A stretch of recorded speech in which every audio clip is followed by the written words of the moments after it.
London Reels, Way Better Idea, sponsored by Xbrain.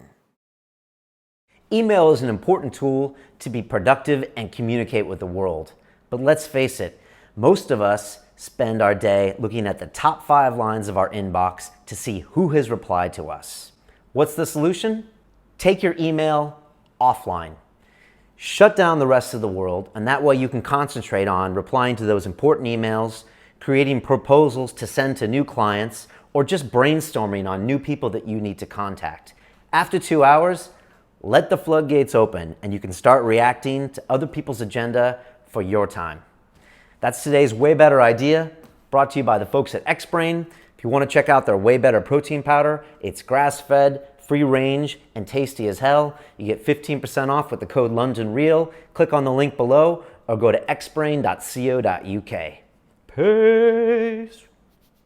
You were in Parliament recently. You talked to George Galloway. He was successful in the killing of Tony Blair project. You had a meeting one-on-one. He wants to run for mayor, raise £1 million. That's the preliminary talk. That's exciting. To run for mayor of London. We do our show right across the street from the mayor's office. Okay, what did he say? To give us your take, what happened at that meeting? Well, it's really exciting now as well when you take it to the political level with crowdfunding. So put the equity stuff aside. What happens when politics is crowdfunded? When it's not large institutions putting, giving money through, contributing money to the political campaign with ties of what their agenda is. What happens when it's people contributing 10 quid, 100 quid? Essentially, that's what was meant to have happened with Obama. With his original, essentially he was the first form of crowdfunded politics, and then, it got into the institutional space and the corporate space, and everything changes there. It's funny, he didn't follow up in the next election at all, did he? No. Because it was big, it was small donations for that first election, wasn't it? Yeah. And then he turned his back on that whole concept. Well, then he had Wall Street money and things like that. Then he turned his back. But the fascinating thing about crowdfunding is when someone goes and makes that investment, they almost make an investment in your product. So I'm guessing that for everybody that pledges £1 to Galloway, that person shows up in the poll and votes. It's almost like they're more invested than just buying something. It's taking the marketing process, the political process, the voting process, and sticking it all into one thing. Yeah, I mean, to be clear, in the case of Galloway's run, if it's on Bank to the Future, it wouldn't take advantage of the equity side of a crowd-funded product because he's not offering equity in his fund. You do, however, have the ability to raise on a rewards-based product, or to do a fund. You could raise money for Galloway. Well, yeah. I mean, let me get this clear. So we Bank to the Future is all about getting more money to the productive side of the economy, to SMEs, to businesses that want to sell shares in their companies, to investors, and the mission is. Anybody can be an investor, and that's what we're fighting for. Because at the moment, the regulatory framework is not 100% set up to keep the crowd in crowdfunding. There's certain rules at the moment that we're making sure that they're not there in April to keep the crowd in crowdfunding. But you offer many options. You offer debt. You offer equity. I mean, could you potentially fund George Galloway's run for mayor? It would be an interesting thing to do. What I'm interested in is the potential of funding lots of these different types of crowdfunding through Bank to the Future. So, in our space, we're investors are looking for a return on investment, or they're looking to fund things and join the journey of the entrepreneur.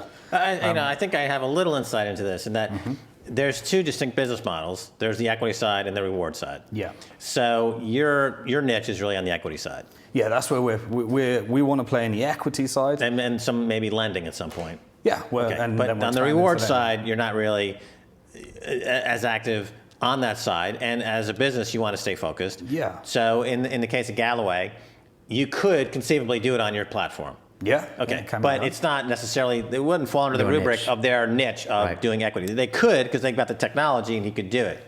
Are there any legal issues to keep Galloway from doing this? And if it's just a matter of raising money for a campaign, then it's like people, like you said, Obama, you're just getting donations. Right. Okay. But to Timon's point, if you're going to put up £10 to fund the campaign, then it's probably likely you're going to vote in that way. Yeah. Like I spoke to our lawyer about this a couple of weeks ago, and he was saying, like, well, they're just going to use the money to in ways that are somehow improper. But as I pointed out, the way the crowdfunding works in this case is that if you don't hit the target, in this case £1 million, then no money is collected at all. It's all or nothing. So it's not about, we want to raise $1 million. We only raised 50,000, and I'm going to go and use that to buy a new, living room set. Right. No, it's about, here's the target. I get to $1 million because $1 million, raised $1 million, X number of thousands of people want this. They want me as mayor. This is the target. And either it's yes or no. It's a binary outcome. Either it's they raised it and they want them for mayor, or they don't. So it's not just about, it's a campaign. I'm just trying to raise a few money. It's a serious attempt, again, to disrupt this political process, which everyone agrees is completely corrupted by big business, big corporations. I mean, we do our show unions as well, over right? by the mayor's office, and there's the mayor's office, and then there's the mayor's public relations office. And it's a parade all day long of big business, right, coming through that office, looking to do deals. And then Boris Johnson's over in China in a helicopter and saying Chinese people come to London. Well, what about all the jobs that ended up going to China and disenfranchised all the people in the UK that are now struggling on benefits? Didn't you put the cart before the horse here? What about taking care of your own first, Boris, and then go to China? But that's a very Wall Street mentality that he's demonstrating. Just any problems, just sell more bonds, just sell more paper, create more, just paper it all over. That's a very Wall Street attitude he's got. He's not a representative of the constituents that he's supposed to be representing by going off to China to get a lot of paper to cover over the catastrophe that has been the policies of this and the former government. But here you have an opportunity to use technology in a disruptive way and to put a George Galloway out there. If they don't like it, if the Tories don't like it or the Labor backbenchers don't like it, then you can crowdfund your own candidate. Right. Let's see what the people want, not what the people are going to be sold through the corruption of the BBC, some half-baked policies that are been, I must just make a quick digression. Stephanie Flanders, the BBC's business editor, just moved to become an associate at JP Morgan.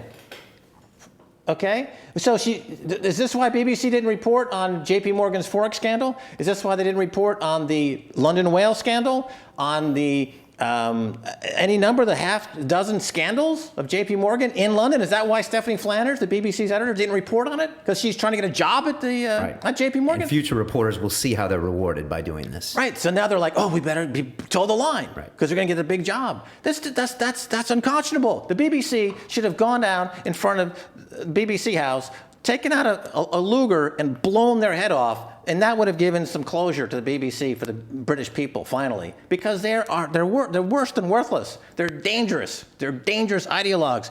Anyway, Simon Dixon of Bank to the Future.